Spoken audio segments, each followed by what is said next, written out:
All right, this webinar will focus on the contract administrator's role in making sure that the agreed upon budget changes and scope of program changes have been made so that Lauren can then sign off. So I want you to go into Sage, regular Sage, and sign in. This is the Sage demo site. I'm going in as a contract administrator. And so the first thing we want you to do is look for either the DOS 2020 C3 county or the DOS 2020 C3 nonprofit.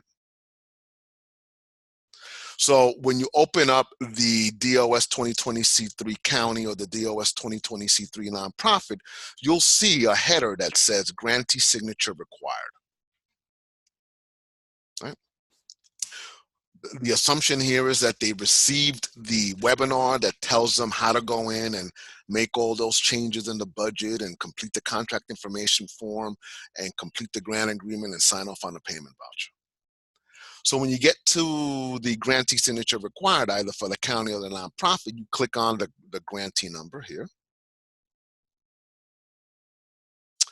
And the first thing you want to do is you want to make sure that under related documents that the DOS C3 county or DOS C3 NPPV stands for payment voucher, that it says grantee signature submitted, because that means that Lauren can then execute it. But before we go there, I want you to go to forms and I want you to scroll down, and this will then allow you to go into the various budget forms that you had entered into a negotiations with either the county or the nonprofit to make sure that they made the appropriate budget changes, if any. Once you go into each of these budget forms to make sure that they did make the changes, or they didn't make the change, you're going to have to go back to them and say, hey, you agreed to do this X, Y, and Z, and it wasn't done. Or if they did, then you're good to go. The next thing we need you to do is scroll all the way down to contract information and click it.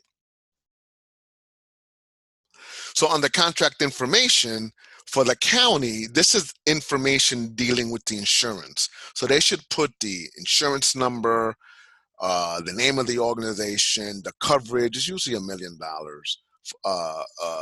and for bodily injury, $1 million. For nonprofits, they have to upload, Mookie, they have to upload the certificate of insurance here as well. Counties don't have to do that.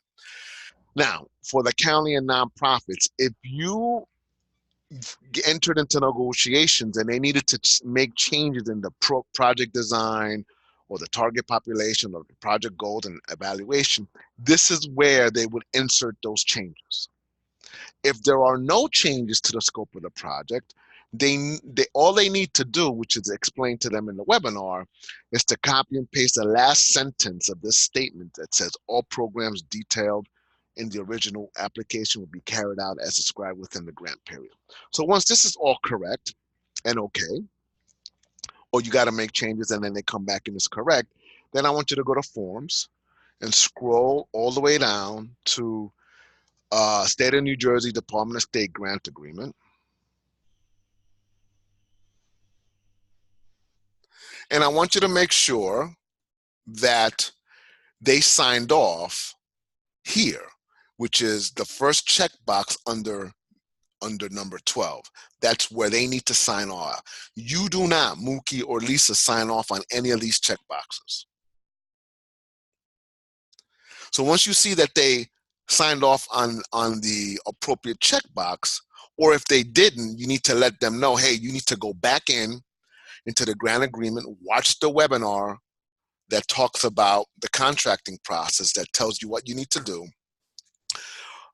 Email me when it's done. So after they email you when it's done and you come back and you say that's correct, then you go to the payment voucher. You only change the status of the payment voucher only after the grant agreement and contract information is okay, and only when the reallocation of budgets that you negotiated have been done.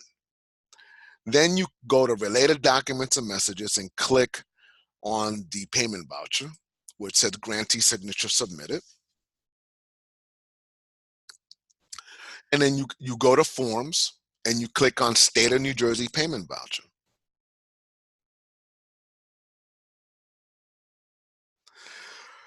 You scroll down where it says Paid Declaration, and you see that there's a checkbox there. So that's their electronic signature. Once you see that there's a checkbox there and that the initial payment is correct, which is 75% of the award, right?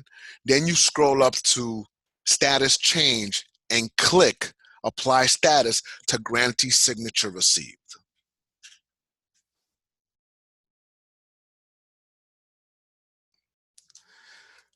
And your job is done.